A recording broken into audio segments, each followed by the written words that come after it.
Ek is vanoggend met Lukas 14 vers 1 tot 7 se teksgedeelte weer, dit val my op hoe belangrik tafels en saam eet vir Jesus is.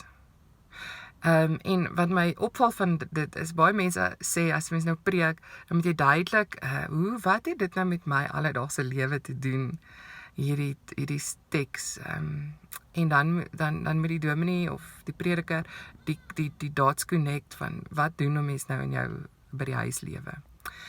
En hierdie is my een van die goeters wat so duidelik is, mens het nie 'n teologiegraad nodig om hier te sien wat die Here vra ons prakties in ons lewe moet doen nie. Dit is, gaan sien jou tafel en jou saamkuier geleenthede as 'n geestelike oefening.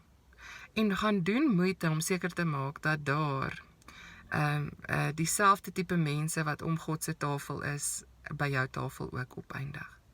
En so vir my die mooi uitnodigende en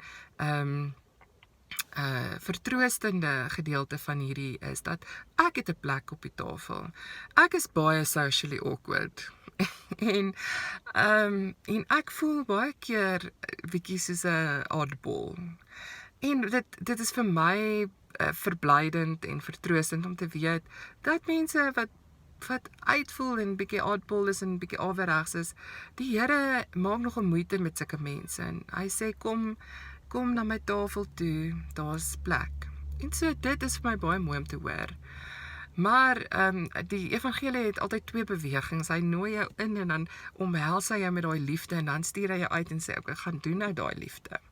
En so die tweede uitdaging vir my is om regtig te gaan sit en te gaan kyk op watter manier kan ek vreemdelinge en mense wat onsigbaar is en mense wat andersins nie om 'n liefdesgemeenskapstafel hoort en uitkom nie. Hoe kan ek hulle, nie by die kerk nie, maar by my eie huise tafel omarm?